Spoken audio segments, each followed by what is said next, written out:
The Earth has been hurtling towards Jupiter for the past 242 days.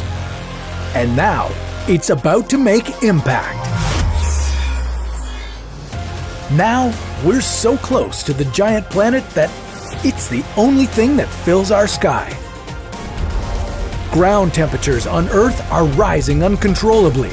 Our atmosphere is igniting into flames, and the scientific community is scrambling to provide answers. What will happen when the two planets collide?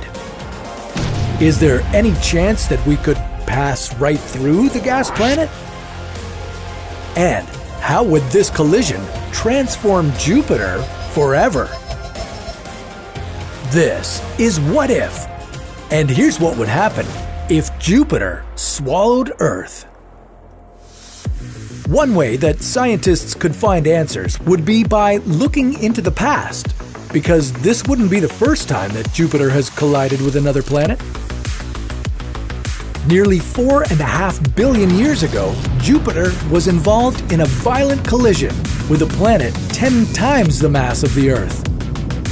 In that case, the collision completely transformed Jupiter's core, but what happened to the other planet?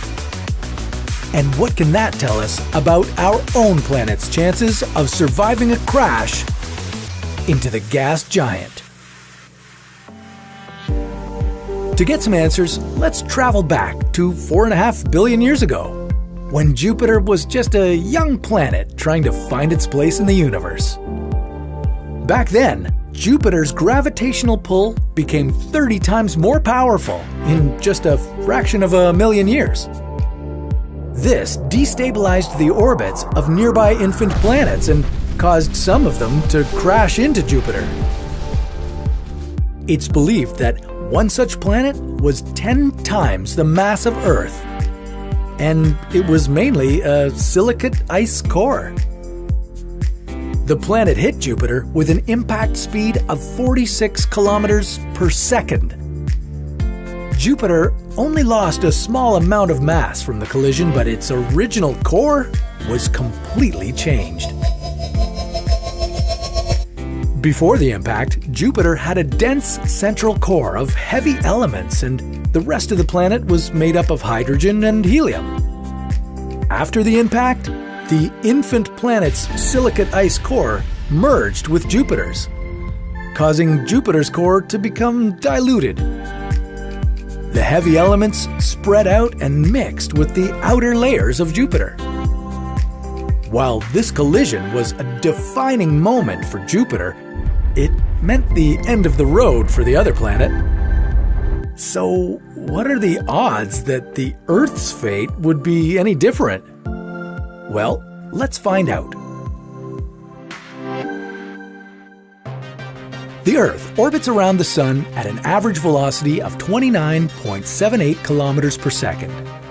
At this speed, if the Earth were to just leave its orbit around the Sun and head straight for Jupiter, it would take about 242 days to get there.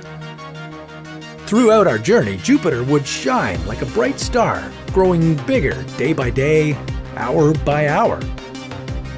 By day 6, Jupiter would appear as bright as our moon. Soon, we would start to notice our daylight becoming dimmer. We'll only get about 50% of our normal sunlight when we reach Mars's orbit.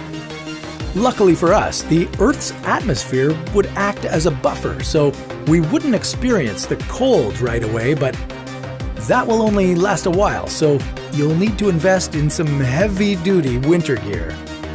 To put it in perspective, Mars has a surface temperature of minus 63 degrees. So that's basically what we'd have to look forward to. Once we speed through Mars's orbit, we'll pass through the asteroid belt.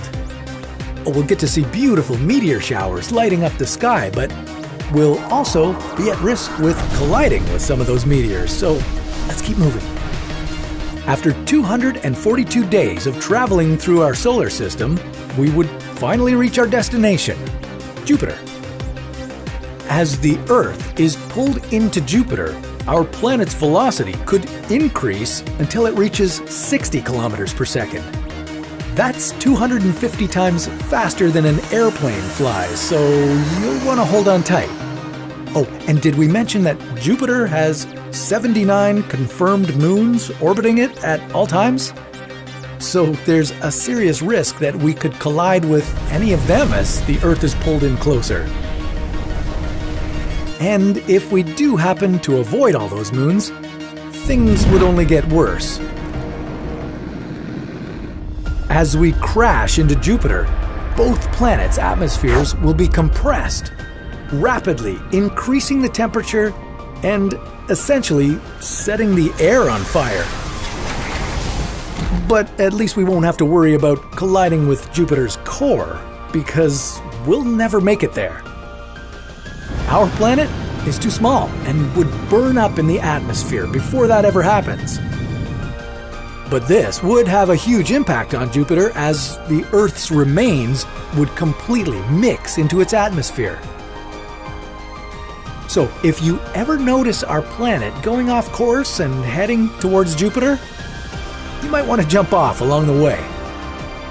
Maybe right as we pass over Mars. And if you want any pointers on how to make the Red Planet your new home, check out our new show, How to Survive. The advice you find there might help you set up your own little Martian colony. But that's a story for another What If.